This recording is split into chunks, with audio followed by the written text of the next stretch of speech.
The Golden Bird from 50 Famous Fairy Tales. A long, long time ago, there was a king who had a fine garden adjoining his palace. In this garden stood a tree which bore golden apples.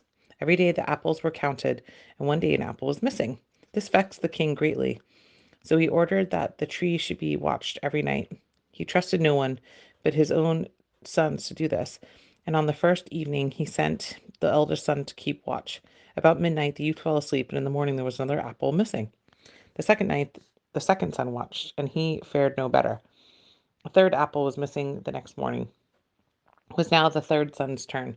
He was eager to go, but the king hesitated a long time, thinking the lad would be even less wakeful than his brothers. But there was no one else to send, so he sent the youngest one went. He lay down under the tree and watched steadily. Just as the clock struck 12, something rustled in the air. Looking up, the boy saw a bird with feathers shining with gold. The golden bird lighted upon the tree and was just about to pick an apple when the youth shot an arrow at it. The bird was not harmed, but one of its golden feathers dropped off as it flew away. In the morning, the third son showed the feather to the king and told him what he had seen during the night. The king immediately called his council, and every member declared that the single golden feather was worth a kingdom. Well, then, said the king, if this feather is so valuable, I must and I will have the whole bird. So the eldest son went out in search of the golden bird. When he had walked about a mile, he saw a fox. He drew his bow to shoot, but the fox cried out, "Do not shoot me, or I will give you a piece of good advice. You are now on the road to the Golden Bird. This evening you will come into a village where two inns stand opposite each other.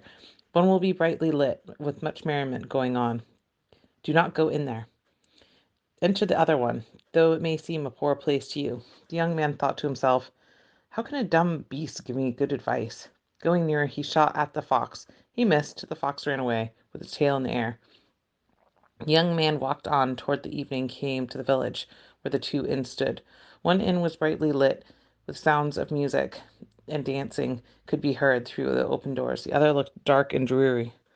"I would be a simpleton," the young man said to himself, "if I were to go into that dirty inn." So he entered the merry inn, and there, feasting and dancing, he forgot the golden bird and his father's errand. As time passed by, the eldest son did not return home. The second son set out to seek the golden bird. The fox met him too, and gave him the same advice that the eldest brother had received. When the second son reached the two inns, there was his brother leaning out the window of the merry inn and beckoning to him. The second son went in and forgot all else in all the feasting and dancing. Again, a long time passed, and no news of either brother. The youngest son wished to go and try his luck, but his father would not consent. "It is useless," said he. "You are less likely than your brothers to find the golden bird. Surely some misfortune would befall upon you." The lad continued to beg, and at last the king was forced to consent. As the youngest son came to the edge of the forest, the fox was again sitting there. Again he offered, uh, in return for his life, the same piece of advice. The youth, being good-hearted, said, "Be not afraid, little fox. I will do you no harm." "You will not be sorry for your goodness," replied the fox. "Get on my tail, and you may travel quicker." Scarcely the lad seated himself when away he went over sticks and stones, traveling so fast his hair whistled in the wind. When they arrived at the village, the youth dismounted, following the advice from the fox. He turned into the mean-looking inn, where he spent the night undisturbed. The next morning, when he was once more on the road, he found the fox waiting for him. "I will tell you what you must do now," said the fox. "Go straight forward, and you will come to a castle before which the whole troop of soldiers will be sleeping and snoring. Do not be frightened, but go right past them and search the castle till you come to a room where the golden bird hangs in a wooden cage. Nearby stands an empty golden cage, but be careful you do not take the bird out of its ugly cage and place it in the golden one, or you will fare badly." When these With these words, the fox again stretched out its tail, and The king's son, soon climbed onto it. Away they went. When they arrived at the castle, the youth found everything as the fox had said. He soon discovered a room where the golden bird sat in its wooden cage. The youth thought it would be a pity to take the bird in such an ugly, dirty thing, so he put it into the golden cage. At that moment he did this, the bird set up a piercing shriek. This woke the sleeping soldiers, who jumped up hurriedly and made the youngest son a prisoner. The next morning he was brought before the king, who owned the bird. When the lad confessed to having taken the bird, he was condemned to death. However, the king said he would spare his life on one condition, namely, if the lad brought him the golden horse, which travelled faster than the wind. Then, as a reward, he would receive the golden bird. The young prince left the castle sighing sorrowfully, for where was he to find a golden horse? All at once he saw his old friend the fox, who said, "There, see what happened when you don't obey me? But do not be discouraged. I will tell you where you may find the horse. Follow this road and come to a castle. In the stable stands the golden horse. Before the door, three boys lie fast asleep. You must lead the horse away quietly, but remember one thing. Put the old saddle of wood and leather on his back, but not the golden one that hangs nearby, or you will be unlucky." So saying, the fox stretched out his tail and went away. Uh, the two went away fast as the wind. Everything was as the fox said. The youth went into the stall of the golden horse. As he was about to put on the wooden saddle, he thought, "What a shame to put this thing on such a fine animal." So he took up the golden saddle and said, Scarcely had it touched the horse's back when the animal gave a loud neigh, which awoke the stable boys. They took the young prince and shut him up. The next morning he was taken before the king and condemned to death. But the king promised to give him his life and the horse if he would bring him the beautiful daughter of the king of the golden castle. With a heavy heart, the prince set out. In a little while, he met the fox. "I should have left you to your misfortune," said the fox, "but you were kind to me, and I am willing to help you again out of your trouble once more. Your road to the golden castle lies straight before you. You will arrive there about in the evening and wait until the princess goes to take her bath. As soon as she enters the bathhouse, you will spring up and give her a kiss, and she will follow you anywhere. Take care, however, that she does not say goodbye to her parents first, for all will be lost." With these words, the fox again stretched out his tail, and when the king's son had seated himself, away they went over sticks and stones like the wind. When they arrived at the golden castle, the youth found everything as the fox had foretold, and he kept out of sight until the princess came to the bathhouse. He sprang up instantly and kissed her. The princess said she was willing to go with him, but begged, with tears in her eyes, to be allowed to tell her parents goodbye. At first the boy withstood her entreaties, but as she continued to weep, he consented. But the king fell into a rage at the thought of losing his daughter. He promptly aroused the soldiers, who captured the youth and put him in prison.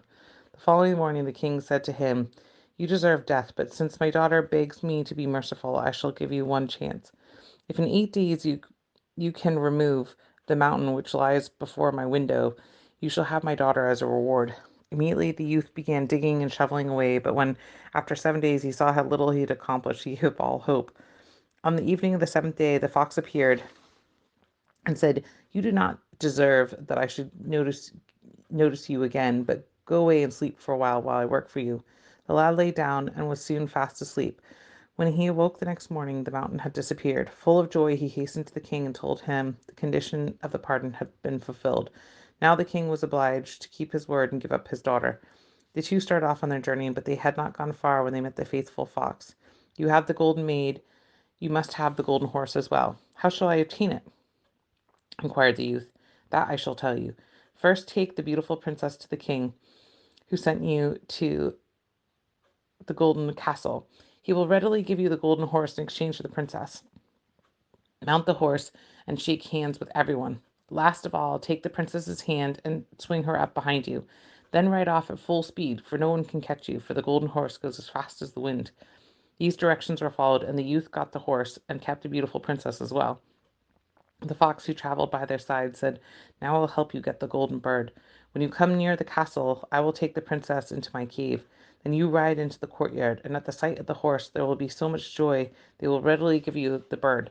As soon as you hold the cage in your hand, ride off like the wind." As soon as this deed was done, the prince had ridden back with his treasure. "Now you must reward me for my services." "What do you desire?" said the youth. "When you come to the forest, kill me and cut out off my head and my feet." "Oh no," said the prince, "you have been my friend. I cannot slay you." "If you will not do it, I must leave you," replies the fox. "But before I depart, I shall give you one more piece of advice. Remember two things. Buy no gallows flesh, and do not sit at the edge of a spring." With these words, the fox ran quickly off into the forest. The youth thought, "Oh, that fox has curious fancies. Who would buy gallows flesh? And I don't see the pleasure of sitting by the edge of a spring." He rode on with his beautiful companion, and soon they came to an inn where his two brothers had stopped. There he heard a great uproar and was told that two thieves were about to be hung on the gallows. As he drew nearer, he saw that the thieves were his two brothers. He promptly paid back the money they had taken, and his two brothers were released. After this, the four set out and soon came to a forest where they had first met the fox. It was cool and pleasant beneath the trees, and the two brothers said, "Come, let us rest by this spring and eat and drink." The youngest consenting, forgetting the warning the fox had given him. All at once the brothers threw him backwards in the spring, and taking the maiden and the horse and the bird, went home to their father. The brothers boasted loudly of their great skill in capturing the golden bird and the golden horse and the princess. The whole court praised them, but the horse would not eat, and the bird would not sing, and the maiden did nothing but weep bitterly over the loss of her drowned sweetheart. The youngest brother, however, was not drowned. The spring, by great good luck, was dry. He fell onto soft mud without any injury, but he could not get out again. Even now the fanciful fox did not leave him, but soon came up and scolded him for not following his advice. "Still I cannot forsake you," he said. "You were kind to me, and I will help you again. Hold tight to my tail, and I will pull you up to the top." When this was done, the fox said, "You're not yet out of danger, for your brothers are not sure of your death, and have set guards all around the forest to kill you should they see you." Thereupon the youth traded his clothes with an old beggar who happened by, and in disguise went to his father's palace. No one recognized him, but instantly the bird began to sing, the horse began to eat, and the beautiful maiden ceased weeping. Bewildered at this change, the king asked her what it meant. "I do not know," replied the maiden, "but I was sad, and now I am gay, for I feel that my true love has returned."